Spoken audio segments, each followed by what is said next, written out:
ನಮ್ಮ ಚಿಲುಮೆ ರವಿಕುಮಾರ್ ಫೌಂಡೇಶನ್ ವತಿಯಿಂದ ಬೆಂಗಳೂರಿನ ನಮ್ಮ ರಾಜಾಜಿನಗರದ 4ನೇ ವಿಭಾಗ ಸ್ಪಂದನ ನರ್ಸಿಂಗ್ ಹೋಮ್ ಹತ್ತಿರ ಸುಮುಖ ಸದ್ಭಾವನಾ ವೃತ್ತದ ಮುಂಭಾಗದಲ್ಲಿ 44ನೇ ವಾರದ ಉಚಿತವಾಗಿ ಆರೋಗ್ಯವರ್ಧಕ ಹೃದಯ ರಕ್ಷ ಸಂಜೀವಿನಿ ಲಡ್ಡುಗಳನ್ನು ವಿತರಿಸುವ ಕಾರ್ಯಕ್ರಮಕ್ಕೆ ಆಂಜನೇಯ ಸ್ವಾಮಿಗೆ ಪೂಜೆ ಸಲ್ಲಿಸಿ ದೀಪ ಬೆಳಗುವ ಮೂಲಕ ಚಾಲನೆ ನೀಡಿದರು.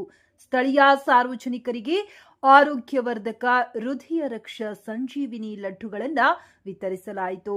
ಇದೇ ವೇಳೆ ಸಂಜೀವಿನಿ ಲಡ್ಡುಗಳಿಂದ ಆಗುವ ಆರೋಗ್ಯ ಪ್ರಯೋಜನ ಸೇರಿದಂತೆ ಇಂದಿನ ಒತ್ತಡದ ಬದುಕಿನಲ್ಲಿ ಉತ್ತಮ ಆರೋಗ್ಯ ಹೊಂದುವ ಕುರಿತು ಮಾರ್ಗದರ್ಶನ ಮಾಡಲಾಯಿತು.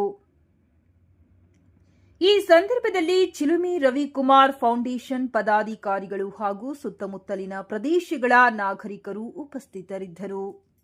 ನಮ್ಮ ಸಂಸ್ಥೆ ಏನು ಮಾತಕ್ಕೆ ತಪ್ಪಂತೆ ಪ್ರತಿ ಗುರುವಾರ 7:30 ಇಂದ 8:30ವರೆಗೂ ತಮಗೆಲ್ರಿಗೂ ಈಗ ಆಲ್ರೆಡಿ ಹಲವಾರು ಬಾರಿ ತಮಗೆ ತಮ್ಮಿಂದ ಮಾಹಿತಿ ಮತ್ತು ನಮ್ಮಿಂದ ಮಾಹಿತಿ ಮತ್ತು ಇವತ್ತು ಡಿಜಿಟಲ್ ಯುಗದಲ್ಲಿ ನಮ್ಮ ಸೋಷಿಯಲ್ ಮೀಡಿಯಾದಲ್ಲೂ ನಾವು ಎಲ್ಲಿ ಲಡ್ಡು ಕೊಡ್ತೀವಿ, ಯಾವ ಸ್ಥಳದಲ್ಲಿ ಕೊಡ್ತೀವಿ, ಎಷ್ಟೊತ್ತು ಕೊಡ್ತೀವಿ ಅಂತ ವಿಚಾರಗಳನ್ನು ಸಾಕಷ್ಟು ಸಾರ್ವಜನಿಕರಿಗೆ ಜಾಗೃತಿ ಮೂಡಿಸೋ ಉದ್ದೇಶದಿಂದ ನಮ್ಮ ಆಹಾರ ನಮ್ಮ ಆರೋಗ್ಯ ಅನ್ನೋ ಒಂದು ಜಾಗೃತಿ ಕಾರ್ಯಕ್ರಮವನ್ನು ಯಶಸ್ವಿಯಾಗಿ ನಮ್ಮ ಸಂಸ್ಥೆ ಏನು ಸದ್ಭಾವನಾ ಈ ಒಂದು ಸರ್ಕಲ್ಗೆ ಸದ್ಭಾವನಾ ಸರ್ಕಲ್ ಅನ್ನೋ ಒಂದು ಹೆಸರಿದೆ. ಈ ಒಂದು ಆ ಹೆಸರಿಗೆ ತಕ್ಕಂತೆ ಈ ಸರ್ಕಲ್ ಇದೆ. ಯಾಕೆ ಅಂತಂದ್ರೆ ರಾಜಾಜಿನಗರದಲ್ಲಿ ಯಾವುದಾದ್ರೂ ಸರ್ಕಲಲ್ಲಿ ಸಾರ್ವಜನಿಕರು 1000ಕ್ಕೂ ಹೆಚ್ಚು ಸಾರ್ವಜನಿಕರು ಕೆಲವೇ ಕ್ಷಣಗಳಲ್ಲಿ ಏನು ಕಣ್ಬಿಡೋ ಅಷ್ಟರಲ್ಲಿ ಇಲ್ಲಿ 1000 ಜನ ಸೇರ್ತಾರೆ. ಇಂಥ ಒಂದು ಸ್ಥಳದ ಮಹತ್ವ ಮತ್ತೆ ಇಲ್ಲಿ ಸ್ವಾಮಿ ಶ್ರೀ ನಮ್ಮ ಏನು ವಿಘ್ನೇಶ್ವರನ ಕೃಪಾ ಕಟಾಕ್ಷ ಮತ್ತೆ ಶ್ರೀ ಆಂಜನೇಯ ಸ್ವಾಮಿಯ ದೇವಸ್ಥಾನ ಈ ಒಂದು ಸರ್ಕಲ್ ಅಲ್ಲಿ, ವಾಯುಪುತ್ರನ ದೇವಸ್ಥಾನ ಈ ಸರ್ಕಲ್ ಅಲ್ಲಿ ಇದೆ. ಇಲ್ಲಿ ನಾವು ಯಾವಾಗಲೂ ನಮ್ಮ ಸಂಸ್ಥೆಯ ಕಾಯಕಲ್ಪದ ಅಡಿಯಲ್ಲಿ ಏನು ಉದ್ಯಾನವನ ದೇವಸ್ಥಾನ ಅಂತ ಒಂದು ವಿಚಾರ ಬಂದಾಗ ಇದು ಒಂದು ದೇವಸ್ಥಾನದ ಪುಣ್ಯಭೂಮಿ ಅಂತ ನಮಗೆ ಇಲ್ಲಿ ಕೊಟ್ರೆ 400 ಜನಕ್ಕೆ ವಿಷಯ ತಲುಪ್ತದೆ, ಜಾಗೃತಿ ಮೂಡ್ತಾರೆ ಮತ್ತೆ ಆರೋಗ್ಯ ಸುಧಾರಿಸ್ತದೆ ಅನ್ನೋ ಒಂದು ಉದ್ದೇಶದಿಂದ ನಮ್ಮ ಸಂಸ್ಥೆ ಯಶಸ್ವಿಯಾಗಿ ಇವತ್ತು 1000ಕ್ಕೂ ಹೆಚ್ಚು ಇಲ್ಲಿವರೆಗೂ ನಾವು 55,000ಕ್ಕೂ ಹೆಚ್ಚು ಲಡ್ಡುಗಳನ್ನು ವಿತರಣೆ ಮಾಡ್ಕೊಂತ ಬರ್ತಿದ್ವಿ. ಇದು 44ನೇ ವಾರ ಯಶಸ್ವಿಯಾಗಿ ಮಾಡ್ತಾ ಇದೀವಿ. 50ನೇ ವಾರ ಅತ್ಯಂತ ಏನು ನಾವು ನಮ್ಮ ಇದನ್ನ ಕನಿಷ್ಠ ಒಂದು 5,000 ಜನಕ್ಕೆ ಲಡ್ಡು ಕೊಡಬೇಕು ಅಂತ 50ನೇ ವಾರ ಸಿದ್ಧತೆ ಮಾಡ್ಕೊಂತ ಇದ್ದೀವಿ. ಅದಷ್ಟು ಅಲ್ಲದೆ ಈ ಭಾಗದಲ್ಲಿ ಒಂದು ಹಿಂದೂ ಸಮಾಜೋತ್ಸವ ಮಾಡಬೇಕು ಅಂತಲೂ ಸಂಕಲ್ಪ ಮಾಡ್ಕೊಂಡಿದ್ದೀವಿ. ನಮ್ಮ ಇದಷ್ಟು ಅಲ್ಲದೆ ಸಾರ್ವಜನಿಕರಿಗೆ ನಾವು ಏನು ಈ 26ನೇ ತಾರೀಕು ಗಣರಾಜ್ಯೋತ್ಸವ ದಿನದಿಂದ ಈ ಒಂದು ರಾಜಾಜಿನಗರದ ಕನ್ನಡ ಮತ್ತೆ ಏಡೆಡ್ ಶಾಲೆಗಳಿಗೆ 10,000 ಮಕ್ಕಳಿಗೆ ಸಿಹಿ ತಿಂಡಿಯನ್ನು ವಿತರಿಸಿ ನಮ್ಮ ರಾಷ್ಟ್ರೀಯ ಹಬ್ಬವನ್ನ ಅರ್ಥಪೂರ್ಣವಾಗಿ 4 ಜನಕ್ಕೆ ಸಿಹಿ ಹಂಚಿ ಆ ಒಂದು ಕೆಲಸವನ್ನ ನಮ್ಮ ಸಂಸ್ಥೆಯ ಎಲ್ಲ ಪದಾಧಿಕಾರಿಗಳು, ನನ್ನ ಅಕ್ಕಂದಿರು, ನಮ್ಮ ಮಾರ್ಗದರ್ಶಕರು ಎಲ್ಲರೂ ಸೇರಿಕೊಂಡು ಈ ಒಂದು ಸಿಹಿ ತಿಂಡಿಯನ್ನು ಸಹ ವಿತರಣೆ ಮಾಡಲಾಗಿತ್ತು. ಮುಂದಿನ ದಿನಗಳಲ್ಲಿ ಈ ಒಂದು ಸುತ್ತಮುತ್ತಲಿನ ಸಾರ್ವಜನಿಕರು ಪಾಪ ತುಂಬಾ ಜನಕ್ಕೆ ಇನ್ನಷ್ಟು ನಮ್ಗೆ ಇಲ್ಲಿ ಮಾಡಿ ಕೆಲವೊಂದು ಸ್ಥಳಗಳನ್ನು ನಾವೇ ಕೊಡ್ತೀವಿ, ಶಾಲೆಗಳಲ್ಲಿ ಮಾಡಿ, ದೇವಸ್ಥಾನಗಳು ಮಾಡಿ ಅಂತ ನಮ್ಗೆ ಹಲವಾರು ಜನ ಬಂದು ಈಗ ಆಲ್ರೆಡಿ ತಮ್ಮಲ್ಲಿ ಕೇಳ್ಕೊಂಡಿದ್ದಾರೆ. ನಾವೆಲ್ಲರಿಗೂ ನಿಶ್ಚಯ ಒಂದೇ ಸ್ಥಳದಲ್ಲಿ ಮಾಡಲ್ಲ. ಏನು ಸಾರ್ವಜನಿಕರು ಹೆಚ್ಚಾಗಿ ಆರೋಗ್ಯದ ಬಗ್ಗೆ ಜಾಗೃತಿ ಇರ್ತಾರೆ ಅಂತ ಸ್ಥಳಗಳಲ್ಲಿ ಮಾಡ್ತೀವಿ.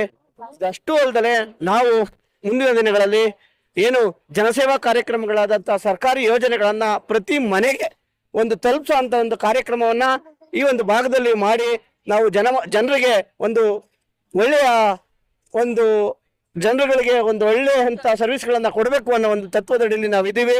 ಜನಸೇವೆ ಮಾಡೋದೇ ನಮ್ಮ ಉದ್ದೇಶ. ಇದರಲ್ಲಿ ಯಾವುದೇ ರೀತಿಯಾದಂತಹ ಅನ್ಯ ಉದ್ದೇಶಗಳನ್ನಿಲ್ಲದೆ ಸ್ಪಷ್ಟವಾಗಿ 4 ಜನಕ್ಕೆ ಒಳ್ಳೇದಾಗಲಿ, ಭಗವಂತ ಎಲ್ರಿಗೂ ಒಳ್ಳೇದು ಮಾಡಲಿ ಅನ್ನೋ ಒಂದು ತತ್ವದಲ್ಲಿ ನಾವು ಈ ಒಂದು ಕಾರ್ಯಕ್ರಮಗಳನ್ನು ಯಶಸ್ವಿಯಾಗಿ ಮಾಡ್ತಾ ಇದ್ದೀವಿ. ತಾವು ಈ ಒಂದು ಕಾರ್ಯಕ್ರಮಕ್ಕೆ ಬಂದಂಥ ಈ ಒಂದು ಸುತ್ತಮುತ್ತಲಿನ ಎಲ್ಲ ಸಾರ್ವಜನಿಕ ಬಂಧಿಗಳು ಮತ್ತೆ ನಮ್ಮ ಮಾಧ್ಯಮ ಮಿತ್ರರು, ನನ್ನ ಸಂಸ್ಥೆಯ ಪದಾಧಿಕಾರಿಗಳು, ನನ್ನ ಅಕ್ಕಂದಿರು, ನಮ್ಮ ಹಿತೈಷಿಗಳು, ಮಾರ್ಗದರ್ಶಕರು ಎಲ್ಲರೂ ಬಂದಿದ್ದಾರೆ. ಅವರೆಲ್ಲರಿಗೂ ಹೃದಯಪೂರ್ವಕವಾದಂತಹ ಧನ್ಯವಾದಗಳು. ಹಲವಾರು ತಿಂಗಳುಗಳಿಂದ ಚಿಲುಮೆ ರವಿಕುಮಾರ್ ಫೌಂಡೇಶನ್ ಅವರು ಅದ್ಭುತ ಕೆಲಸವನ್ನು ರಾಜಾಜಿನಗರದಲ್ಲಿ ಅದ್ಭುತವಾಗಿ ಗಲ್ಲಿಗಳಿರಬಹುದು, ಬೀದಿಗಳಿರಬಹುದು, ಮನೆಗಳಲ್ಲಿ ಅದ್ಭುತವಾಗಿ ಅವರು ಆರೋಗ್ಯ ಸೇವೆ ಇರಬಹುದು ಹಾಗೂ ಜನ ಸೇವೆ ಇರಬಹುದು ಅದ್ಭುತವಾಗಿ ಮಾಡ್ತಿದ್ದಾರೆ. ಇದು ನೋಡ್ತಿದ್ರೆ ಮುಂದಿನ ದಿನಗಳಲ್ಲಿ ಇಂಥ ವ್ಯಕ್ತಿಗಳು ರಾಜಕಾರಣಕ್ಕೆ ಬಂದ್ರೆ ಅದ್ಭುತವಾಗಿ ಬಡವರು ಅದ್ಭುತವಾಗಿ ಮೇಲೇಳುವ ಕೆಲಸ ಆಗ್ತದೆ ಈ ಕ್ಷೇತ್ರದಲ್ಲಿ ಅಂತ ಅನ್ಕೋತೀವಿ. ಆಗ ಅಭಿವೃದ್ಧಿಗಳಿರಬಹುದು, ಇನ್ನು ಅದ್ಭುತವಾದ ಅಭಿವೃದ್ಧಿ ಹೊಂದುವ ಕೆಲಸವನ್ನು ಇಂಥ ವ್ಯಕ್ತಿಗಳು ಮಾಡ್ತಾರೆ ಅಂತ ನಾವು ಹೇಳಕ್ ಇಷ್ಟಪಡ್ತೀವಿ. ಯಾಕೆಂದ್ರೆ ಯುವಕರು ದೇಶದ ಆಸ್ತಿ. ಈಗ ಚಿಲುಮೆ ರವಿಕುಮಾರ್ ಅವರು ರಾಜಾಜಿನಗರದ ಜನತೆಯ ಆಸ್ತಿ ಅಂತ ಹೇಳಕ್ಕೆ ನಾನು ಇಷ್ಟಪಡ್ತೀನಿ. ಏಕೆಂದ್ರೆ ಸ್ವಂತ ಹಣದಿಂದ ಸ್ವಂತ ಸಂಸ್ಥೆಗಳನ್ನು ಕಟ್ಟಿಕೊಂಡು ಇಡೀ ಅದ್ಭುತವಾಗಿ ರಾಜಾಜಿನಗರದ ಗಲ್ಲಿ ಬೀದಿಗಳಲ್ಲಿ ಮನೆಗಳಲ್ಲಿ ಅದ್ಭುತವಾಗಿ ಒಡನಾಟವನ್ನು ಇಟ್ಟುಕೊಂಡು ಅದ್ಭುತ ಕೆಲಸ ಮಾಡ್ತಿದ್ದಾರೆ. ಇಂಥವರಿಗೆ ಭಗವಂತ ಐಶ್ವರ್ಯ ಅಧಿಕಾರ ಎಲ್ಲವನ್ನು ಕೊಟ್ಟು ಕಾಪಾಡಿದ್ರೆ ಎಲ್ಲ ಇಡೀ ರಾಜಾಜಿನಗರ ಅಭಿವೃದ್ಧಿ ಹಂತದ ಮುಂದಿನ ದಿನಗಳು ಅಂತ ಹೇಳಕ್ ಇಷ್ಟಪಡ್ತೀನಿ. ಎಲ್ಲ ರಾಜಾಜಿನಗರದ ಜನತೆ ಈಗ ಕೈ ಜೋಡಿಸಿ ನಿಮ್ ಜೊತೆ ಇವ್ರು ಇರ್ತಾರೆ, ಇವ್ರ ಜೊತೆ ನೀವೆಲ್ಲರೂ ಇರ್ರಿ ಅಂತ ಹೇಳುತ್ತಾ ನಾನು ಹೇಳತ್ತನ್ನು ಮುಗಿಸ್ತಿದ್ದೇನೆ. ಜೈ ಆಂಜನೇಯ ಸ್ವಾಮಿ. ರಾಜಾಜಿನಗರದ ಚಿಲುಮೆ ರವಿಕುಮಾರ್ ಸರ್ ಫೌಂಡೇಶನ್ ಕಡೆಯಿಂದ ನಮ್ಮ ಚಿಲುಮೆ ರವಿಕುಮಾರ್ ಸರ್ ತುಂಬಾ ಒಳ್ಳೆ ಕೆಲಸ ಮಾಡಿದ್ದಾರೆ.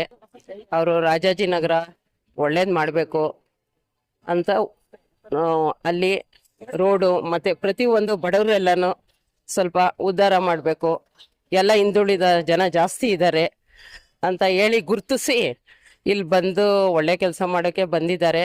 ಆದಷ್ಟು ಅವ್ರ ಕೈಯಿಂದನೇ ಎಲ್ರಿಗೂ ಒಳ್ಳೇದು ಮಾಡ್ತಾ ಇದ್ದಾರೆ. ಸಂಜೀವಿನಿ ಲಡ್ಡು ಅನ್ನೋದು ಆರೋಗ್ಯಕ್ಕೆ ತುಂಬ ಒಳ್ಳೆಯದು. ಅದು ಇವತ್ತರೆಗೂ ಆಗಲೇ ತುಂಬ 40,000 ಮೇಲೇನೆ ಕೊಟ್ಕೊಂಡು ಬಂದಿದ್ದಾರೆ. ತುಂಬ ಒಳ್ಳೆ ಕೆಲಸ ಮಾಡ್ತಾ ಇದ್ದಾರೆ. ಸರ್ ಇದನ್ನ ನಾವು ಹೇಗೆ ಹೇಳಕ್ಕೆ ಅಂತ ಗೊತ್ತಿಲ್ಲ. ಅವರು ತಮ್ಮ ಪ್ರತಿ ಗುರುವಾರ ಈ ತರ ಒಂದು ಕಾರ್ಯಕ್ರಮನ ಹಮ್ಮಿಕೊಂಡಿರೋದು ತುಂಬಾ ತುಂಬಾ ಸಂತೋಷದ ವಿಷಯ. ಇದೇನ್ ಸುಮ್ನೆ ಸಾಮಾನ್ಯದ್ದು ವೆಚ್ಚಗಳಲ್ಲ ಸರ್. ಪ್ರತಿ ಗುರುವಾರ ಎಲ್ಲಾ ಕಡೆ ಪಾರ್ಕ್ಗಳಲ್ಲಿ ಜನಗಳಿಗೆ ತಲುಪಿಸುವಂತ ಕಾರ್ಯಗಳನ್ನ ಮಾಡ್ತಿದಾರಲ್ಲ, ಎಲ್ಲಾ ಸರ್ಕಲ್ಗಳಲ್ಲಿ ಜನ ಸೇರಿ ಅವ್ರಿಗೆಲ್ಲ ಫ್ರೀಯಾಗಿ ಕೊಡೋದು, ಪ್ರತಿಯೊಂದು ಕಾರ್ಯಕ್ರಮಗಳನ್ನ ತುಂಬಾ ಚೆನ್ನಾಗಿ ನಡ್ಸ್ಕೊಂಡ್ ಬರ್ತಾ ಇದಾರೆ.